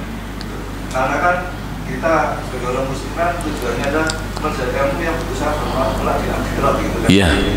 Tapi ini dengan urusan dunia gimana derajatnya? Iya. Jadi kalau bagi setiap orang itu wajib, bagi setiap orang wajib belajar ilmu agama. Bagi setiap orang, mana dalilnya? Thalabul ilmi fardhatun ala kulli muslim. Belajar ilmu itu, mempelajari ilmu itu wajib atas setiap muslim. Lantas yang fardu ain apa? Yaitu ilmu yang mengantarkan kita bisa ibadah. Kalau perincian dari ilmu itu yang fardu ain ulama saja, jangan fardu kifayah. Perincian ya, jangan tidak harus belajar rincian haji, rincian puasa, rincian warisan. Tapi yang bisa untuk diamalkan untuk ibadah hajinya, puasanya, itu wajib semuanya. Sekarang kita beralih kepada ilmu umum. Ilmu umum, kalau itu dibutuhkan oleh masyarakat muslim, maka menjadi fardu kifayah bagi mereka untuk mempelajarinya.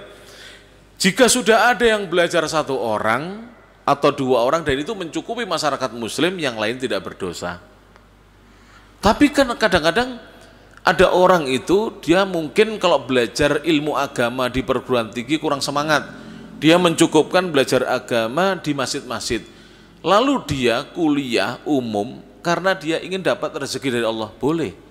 Tapi baginya hukumnya tidak sampai fardu kifayah. Kenapa? Karena sudah ada yang belajar. Jadi sudah ada yang belajar. Hukumnya hanya sampai apa? Mubah atau sunnah. Sunnah kalau diniatkan untuk bisa dapat rezeki dari Allah. Misalnya di sini ada yang pengen belajar perbengkelan karena di sini kok jarang ada bengkel misalnya. Jauh jauh. Maka fardu kifayah. Kalau sudah ada yang belajar kemudian kita belajar, sunnah saja. Tidak sampai fardu kifayah. Kedokteran juga begitu, ilmu kesehatan juga demikian. Tapi kalau ilmu agama tidak, masing-masing orang wajib mempelajarinya, tidak boleh meninggalkan. Lalu bagaimana cara kita bahasanya itu skala prioritasnya? Maka kita katakan prioritas utama belajar ilmu agama dimanapun, kapanpun, usia berapapun, dimanapun, gampang yang memahaminya, kapanpun, dimanapun itu ya tidak harus di Singosari, panjenengan pindah ke Jombang, pindah ke Probolinggo, tetap belajar ilmu. Kemudian kapanpun ya. Waktunya bisa pagi, bisa siang, bisa sore, bisa malam, ya, dan umur berapapun tetap wajib. Jelas, tetap wajib. Tapi ilmu umum kan kadang-kadang 4 tahun sudah cukup, S1 bisa untuk kerja, ya kan, gitu. Tapi ilmu agama sepanjang hayat kita harus belajar. Apalagi, mohon maaf, saya tadi belum sampaikan, memang belum waktunya kita pelajari nanti. Akan datang penjelasan bahwa kalau kita istiqomah belajar ilmu agama, insya Allah husnul khatimah. Karena apa? Begini, kalau panjenengan misalnya sudah terjadwal misalnya saya jam ini belajar ini, kan panjenengan akan menunggu hari itu. Ketika menunggu belajar itu niatnya apa? Ingin belajar, berarti jenengan kalau wafat sewaktu-waktu, wafat dalam niat belajar ilmu. Masya Allah. Dan saya melihat sendiri ya, ini pengalaman saya pribadi, ketika saya menunggu orang meninggal, kalau orangnya itu betul-betul menjaga belajar ilmunya dan ibadah sholatnya, itu kok mudah sekali husnul khotimah. Dan nanti ada pembahasan sendiri itu. Makanya ada dalil dari hadis, nanti dicari, man asya ala sayin mata alih. Siapa yang hidup di atas satu kebiasaan, dia akan meninggal di atas kebiasaan baiknya itu atau buruknya itu. Makanya ada dai meninggal ketika khutbah, ada yang ketika sholat, ya karena kebiasaannya seperti itu, dimudahkan oleh Allah wafat di atas kebiasaan. Kenapa ada anak muda meninggal ketika trek-trekan? Kebiasaannya trek-trekan. Ada yang meninggal ketika mabuk-mabukan, kebiasaannya mabuk-mabukan. Ada laki-laki umur 60 pensiunan meninggal di lokalisasi, kebiasaannya jajan, baru konangan itu, jantungnya cepot. Ya kan? Ya, meninggal di atas kebiasaannya. Dan nanti di akhirat, di dalam hadis yang lain lagi, orang itu akan dibangkitkan sesuai dengan apa? Kebiasaannya ketika meninggal. Ketika wafat dia bahasa apa? Ya sudah. Nantinya dia akan dibangkitkan seperti itu. Wallahu a'lam bishawab. Ya, seperti itu jawabannya. Maka prioritas utama adalah belajar agama, tapi tidak berarti kemudian kita tidak belajar ilmu umum, misalnya ilmu dagang, ilmu bisnis, ilmu ini. Saya kemarin Pak tertarik ya, kan teman-teman mengatakan sekarang ini, Ustadz dagang ini kok sepi, saya mau ganti usaha lain. Begini loh, saya sampaikan ya. Kalau seorang mau dagang, kemarin ada teman-teman yang saya suruh ya, cari usaha yang 5 tahun terakhir ini istiqomah atau stabil. Ya ada fluktuasi tapi stabil. Kan ada usaha begini Pak. Naik terus turun, brek sepi. Tapi ada gini kayak apa? Jadi gini, naik turun tapi stabil ada. Kadang dapat 100, kadang 50, kadang 200, tapi ada terus dapat. Ya usaha begini yang dipilih. Di antara yang saya kemarin ada ini, orangnya agak jenggotan, nanti cari di YouTube, saya lupa namanya Pak siapa itu. Dia mengundang siapapun yang mau belajar es krim Nusantara namanya. Itu gratis kursusnya, digratiskan sama dia. Nanti bisa buka dimanapun, Masya Allah. Itu satu kotak ini, modalnya 50.000. Siapa Pak Bowo ya? Facebook sama Pak Bowo? Ari Bowo apa siapa namanya? Itu satu timba, biayanya 50.000 es krimnya, laku bisa sampai 500.000 itu. Katanya kalau dijual satu timba itu, maksudnya dijual apa namanya? Partai ya, bukan ecer. Itu 175 aja laku. Nanti orangnya ngecer dapat antara 300 sampai 500.000. Ya, perlu kita belajar seperti itu. Walaupun skala prioritasnya setelah belajar ilmu agama. Ya manton iki Pak.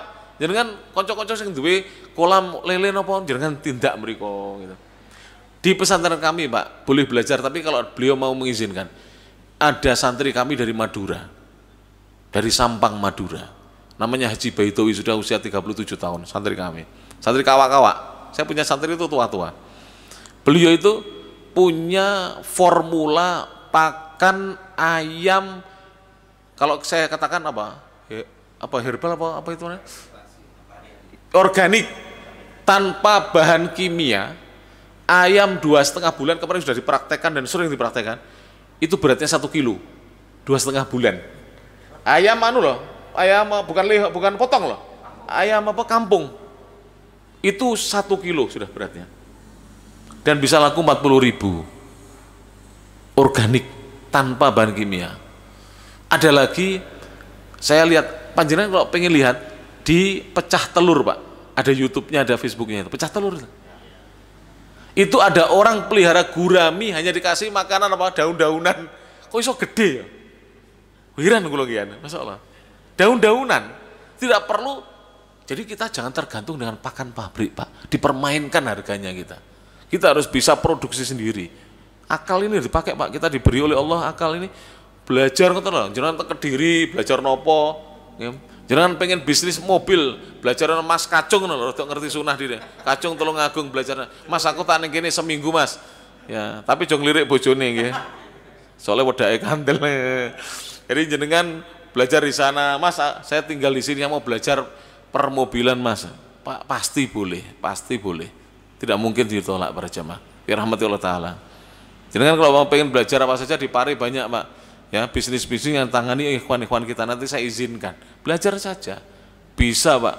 Kemarin santri-santri kami belajar sablon, ada ikhwan kita yang ahli sablon, itu bulanan itu nggak pernah berhenti nyablon, sampai kadang-kadang karena banyak omsetnya sampai malam itu lemburan, sampai lemburan Pak, overtime namanya kalau bahasa Inggrisnya itu, kalau bahasa Arabnya idofi, kalau bahasa Indonesia lemburan itu santri kami diajari langsung, suruh nyablon sendiri, diajari semua ilmunya dikasihkan, dia tidak takut ke kesaingan. Orang itu kalau baik Pak, nggak takut, karena rezeki sudah diatur Allah. Walaupun sampean meniru, rezeki itu tidak bisa ditiru, yang bisa ditiru hanya pekerjaannya. Rezeki itu tidak bisa ditiru Pak. Apalagi yang mau belajar sablon orang Singosari wis gak mungkin wong Singosari pesan ke Kediri wis gak mungkin kita angel. Jenengan buka mohon, mungkin kalau rekomendasi. Nah, belajar di sana. Jadi ini pertanyaan beliau itu bagus, Pak. Kadang-kadang teman-teman belajar agama terus bojone gak dikei nafkah. Ini enggak bener ini juga. Jadi belajar umum untuk kita bisa meraih dunia. Panjenengan kan ingin bisa umroh, haji gitu. Mumpung masih ada umur, kita tidak tahu kapan Allah mewafatkan kita. Mumpung masih ada umur, gunakan untuk hal-hal yang bermanfaat. Demikian bisa disampaikan. Mudah-mudahan bermanfaat. Kurang lebihnya mohon maaf. Akhirul kalam, nasru minallah, wafatkun qarib, wabillahi taufiq wal hidayah wa ridha wal inayah. Fastabiqul khairat, ihdinas siratal mustaqim. Nun wal qalami wa ma yasturun. Albirru liman ittaqa, wallahul muwaffiq ila aqwamit thoriq. Subhanakallahumma bihamdik asyhadu an la ilaha illa anta astaghfiruka wa atubu ilaik. Assalamualaikum warahmatullahi wabarakatuh.